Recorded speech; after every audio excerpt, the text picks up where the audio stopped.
ನವರಾತ್ರಿಯಲ್ಲಿ ಮೊದಲನೇ ದಿನವಾದ ಶೈಲಪುತ್ರಿಯ ಕತೆ. ಜಗಜ್ಜನನಿ ದುರ್ಗಾದೇವಿಯ ಮೊದಲನೇ ಸ್ವರೂಪವನ್ನು ಶೈಲಪುತ್ರಿ ಎಂದು ತಿಳಿಯಲಾಗುತ್ತದೆ. ಪರ್ವತರಾಜ ಹಿಮವಂತನಲ್ಲಿ ಪುತ್ರಿಯಾಗಿ ಅವತರಿಸಿದ ಕಾರಣ ಈ ಶೈಲಪುತ್ರಿ ಎಂಬ ಹೆಸರಾಯಿತು. ವೃಷಭ ವಾಹನೆಯಾದ ಇವಳ ಬಲಗೈಯಲ್ಲಿ ತ್ರಿಶೂಲ ಮತ್ತು ಎಡಗೈಯಲ್ಲಿ ಕಮಲ ಪುಷ್ಪ ಸುಶೋಭಿತವಾಗಿದೆ. ಇವಳೇ ನವದುರ್ಗೆಯರಲ್ಲಿ ಮೊದಲನೆಯವಳಾಗಿದ್ದಾಳೆ. ಇವಳ ಹಿಂದಿನ ಜನ್ಮದಲ್ಲಿ ಪ್ರಜಾಪತಿ ದಕ್ಷನ ಮಗಳಾಗಿ ಇವಳು ಉತ್ಪನ್ನಳಾಗಿದ್ದಳು. ಆಗ ಇವಳ ಹೆಸರು ಸತಿ ಎಂದಿತ್ತು.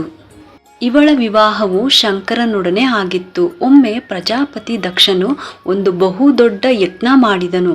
ಇದರಲ್ಲಿ ಅವನು ಎಲ್ಲ ದೇವತೆಗಳಿಗೆ ತಮ್ಮ ಯಜ್ಞ ಭಾಗವನ್ನು ಪಡೆಯಲು ಆಮಂತ್ರಿಸಿದನು. ಆದರೆ ಶಿವನನ್ನು ಆಮಂತ್ರಿಸಿರಲಿಲ್ಲ.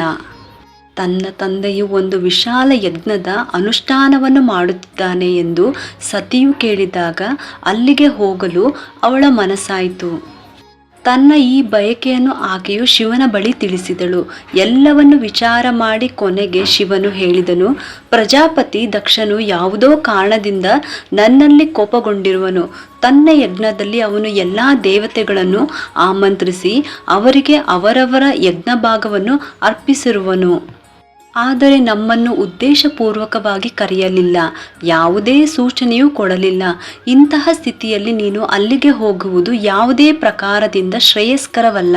ಶಂಕರನ ಈ ಉಪದೇಶವು ಸತಿಗೆ ರುಚಿಸಲಿಲ್ಲ. ತಂದೆಯ ಯಜ್ಞವನ್ನು ನೋಡಲು ಅಲ್ಲಿಗೆ ಹೋಗಿ ತಾಯಿ ತಂಗಿಯರನ್ನು ಭೇಟಿಯಾಗಲು ಅವಳಲ್ಲಿ ಉಂಟಾದ ಉತ್ಸಾಹವು ಕಡಿಮೆಯಾಗಲಿಲ್ಲ. ಅವಳ ಪ್ರಬಲ ಆಗ್ರಹವನ್ನು ಕಂಡು ಕೊನೆಗೆ ಭಗವಾನ್ ಶಿವನು ಅವಳಿಗೆ ಹೋಗಲು ಅನುಮತಿ ಇತ್ತನು. ಸತಿಯು ತಂದೆಯ ಮನೆಗೆ ತಲುಪಿ ನೋಡಿದಾಗ ಅವಳನ್ನು ಆಧಾರ ಮತ್ತು ಪ್ರೇಮದಿಂದ ಯಾರೂ ಮಾತನಾಡಿಸಲಿಲ್ಲ. ಎಲ್ಲ ಜನರು ಮುಖ ತಿರುಗುತ್ತಿದ್ದರು. ಕೇವಲ ಅವಳ ತಾಯಿಯು ಪ್ರೀತಿಯಿಂದ ಮಗಳನ್ನು ಅಪ್ಪಿಕೊಂಡಳು. ಅಕ್ಕ ತಂಗಿಯರ ಮಾತುಗಳಲ್ಲಿ ವ್ಯಂಗ್ಯ ಹಾಸ್ಯ ಭಾವಗಳೇ ತುಂಬಿತ್ತು. ಬಂಧುಗಳ ಈ ವ್ಯವಹಾರದಿಂದ ಅವಳ ಮನಸ್ಸಿಗೆ ಬಹಳ ದುಃಖವಾಯಿತು. ಅಲ್ಲಿ ಎಲ್ಲೆಡೆಯಲ್ಲಿ ಭಗವಾನ್ ಶಿವನ ಕುರಿತು ತಿರಸ್ಕಾರ ಭಾವವೇ ತುಂಬಿರುವುದನ್ನು ಅವಳು ಗಮನಿಸಿದಳು. ದಕ್ಷನು ಅವಳ ಬಗ್ಗೆ ಕೆಲವು ಅಪಮಾನಕಾರ ಮಾತನಾಡಿದನು. ಇದೆಲ್ಲವನ್ನು ನೋಡಿ ಸತಿಯ ಹೃದಯ ಕ್ಷೋಭೆ, ದುಃಖ, ಕ್ರೋಧದಿಂದ ಸಂತಪ್ತವಾಯಿತು. ಭಗವಾನ್ ಶಿವನ ಮಾತನ್ನು ಒಪ್ಪದೆ ಇಲ್ಲಿಗೆ ಬಂದು ನಾನು ದೊಡ್ಡ ತಪ್ಪು ಮಾಡಿದೆ ಎಂದು ಅರಿವಾಯಿತು.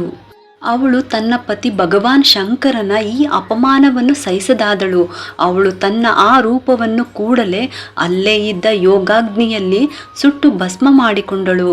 ವಜ್ರಪಾತದಂತೆ ಈ ದಾರುಣ ದುಃಖದ ಘಟನೆಯನ್ನು ಕೇಳಿ ಶಿವನು ಕ್ರುದ್ಧನಾಗಿ ತನ್ನ ಗಣಗಳನ್ನು ಕಳುಹಿಸಿ ದಕ್ಷನ ಆ ಯಜ್ಞವನ್ನು ಪೂರ್ಣವಾಗಿ ಧ್ವಂಸ ಮಾಡಿಸಿದನು. ಸತಿಯು ಯೋಗಾಗ್ನಿಯಿಂದ ತನ್ನ ಶರೀರವನ್ನು ಭಸ್ಮವಾಗಿಸಿ ಮುಂದಿನ ಜನ್ಮದಲ್ಲಿ ಶೈಲರಾಜ ಹಿಮವಂತನ ಪುತ್ರಿಯ ರೂಪದಲ್ಲಿ ಅವತರಿಸಿದಳು. ಈಗ ಅವಳು ಶೈಲಪುತ್ರಿ ಎಂದು ಪ್ರಖ್ಯಾತಳಾದಳು. ಪಾರ್ವತಿ, ಹೈಮಾವತಿ ಇವು ಅವಳದ್ದೇ ಹೆಸರುಗಳಾಗಿವೆ.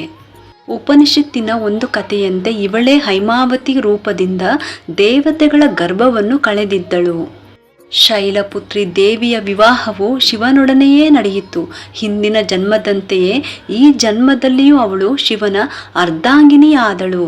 ನವದುರ್ಗೆಯರಲ್ಲಿ ಪ್ರಥಮ ಶೈಲಪುತ್ರಿ ದುರ್ಗೆಯ ಮಹತ್ವ ಮತ್ತು ಶಕ್ತಿಗಳು ಅನಂತವಾಗಿವೆ.